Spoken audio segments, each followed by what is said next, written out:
pasti negor. Jadi ketika sang suami sodako pasti ditegur sama istrinya. Pas ternyata sang suami mau nyantunin anak yatim, istrinya bilang, sodako terus, gaji sepira. Dadakan harus sombong nyantuni bocah yatim. Bu, kok bilangnya begitu? Saya udah nyukupi kebutuhan kamu jadi wong wadon. Di rumah gandum udah saya cukupin, anak udah pada disuruh sekolah, tak uragadin. What is uragadin? Saya modalin sampai-sampai gandum aja lebih, bumbu dapur juga lebih. Lah awakmu saya sodako sama anak yatim kok malah negor, kurang apa saya? Sang istri ngomong, lah kan saya perlu lipstick pak. Lo lipstick juga udah diberi kemarin, ya kan kepingin lipstick yang baru, kata sang istri bilang. Maka ternyata memang bagi suami yang yasir, seorang laki-laki kepala rumah tangga yang sugih, disebutnya yasir, sebelum sodakoh ke masjid, sebelum sodakoh ke anak yatim piatu, maka sodakoh suami yang terbaik adalah sodakoh kepada istrinya terlebih dahulu. Paling sederhana sodakoh suami terhadap istrinya saben isuk ketika suami mau berangkat ke kantor Kuala Lumpur, istri udah disodakoin dulu tuh. Apa sodakonya? Ngecup kening istri 3 kali saben isuk. 3 kali. Makanya ibu, bagi suaminya yang yasir, suaminya sugih, ternyata wajib membelikan baju untuk istrinya setahun minimal 2 kali.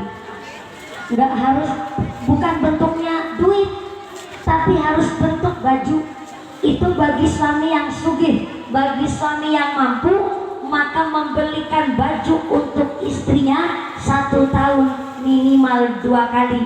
Tapi bagi seorang suami yang ternyata pas-pasan duitnya alias kurang mampu, maka minimal 1 tahun 1 kali. Walaupun udah dikasih nafkah, tetap namanya seorang istri diwajibkan dibelikan baju, karena memang adalah untuk meningkatkan rasa romantis antara seorang suami dan seorang istri. Ibu nek, kalau dikasih dan dibeliin baju kudu siap-siap. Apa tuh siap-siap? Siap-siap yang pertama nyanjung suami, ih makasih ya yang embek. Kemarin udah dibeliin, sekarang dibeliin lagi. Hari pertama mungkin kurang cocok bajunya, dikasih tahu dulu, papi, ini warnanya ternyata mencolok banget. Masa udah tua pakai baju warna merah-merah, bibir aja udah merah. Nanti kalau bajunya merah dikira saya tungau alias tengu. Jadi ini jangan yang merah pak, besok-besok bajunya warnanya yang soft aja, dikasih tahu. Karena ternyata suami yang membelikan baju untuk istrinya bukan hanya sekedar ngasih nafkah, ini meningkatkan rasa percaya diri, bahkan romantisnya seorang suami istri. Maka ibu nek, kalau seorang bapak mau ngasih sodako, ibu kudu pengertian. Saben isuk wis rajin, ayu, wangi, keleknya semprot minyak wangi. Wadon bau minyak gas, handrok telung rendeng gak dijemur. Ini bapak pada protes. Maka ibu kalau keluar rumah ke Arab-Araban, kalau di dalam rumah ke barat-baratan. Suami pulang dari kantor ditawani dagangan, ayam papi. Tapi mau ngerasain minum apa? Minum kopi apa minum lako susu, wedang teh? Gimana ceritanya jadi susu? Tapi karena ibunya bilang susu, saya nurut aja. Mau minum kopi atau minum susu? Bapak ngejawab saiki. Kopinya dulu ya boleh, susunya buat ntar malam. Susu kental manis Indomilk. Habis nawani dagangan minum, nawani daharan. Pak mau makan pakai lauk apa? Ini Bu cuma masak lauk tahu sama pupu. Ibu tahu pupu nggak? Apa di sini? Ibu mau masak. Ibu cuma masak tahu sama pupu. Bapak milih yang mana saiki? Pupuknya dulu nggak Bapak? Tempenya buat ntar malam. Si Bapak pinter. Ibunya masak sayur sama tahu sama pupu, bapaknya milihnya tempe. Tapi yang dimaksud bapaknya tempenya itu tempe kedelai segitiga. Bentar, di sini ada tempe nggak Bu? Tempe kedelainya kalau di Cilacap namanya tempe contong segitiga. Di sini tempenya segi berapa?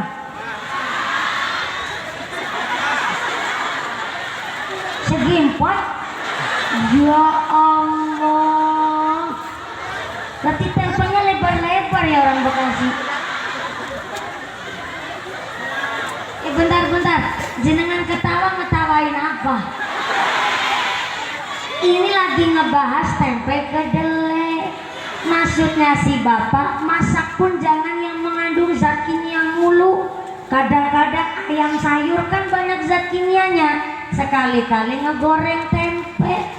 Udah maaf nih, kita zaman sekarang Bu, musim aja udah nggak bisa diprediksi.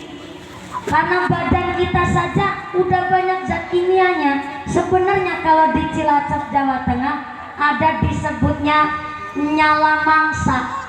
Nyala mangsa itu bukan musimnya yang nyalahin kita, tapi kita yang telah nyalahin musim.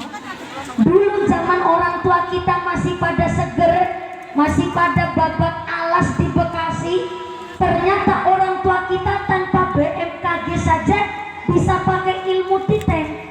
Ada mangsa ke telu, ada mangsa ke pitu, ada mangsa ke sana.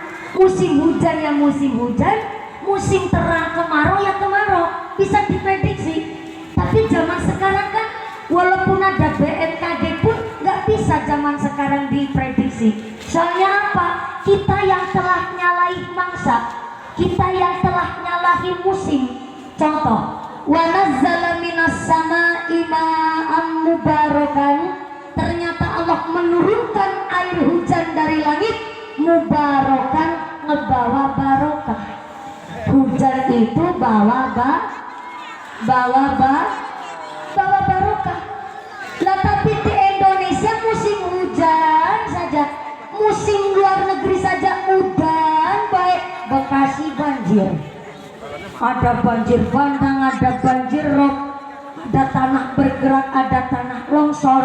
Masa hujannya sekarang bukan gawa barokah, tapi kenapa timbul ada musibah? Bukan musimnya yang nyalai kita, ternyata kita yang telah nyalai musim. Dengan maksud apa?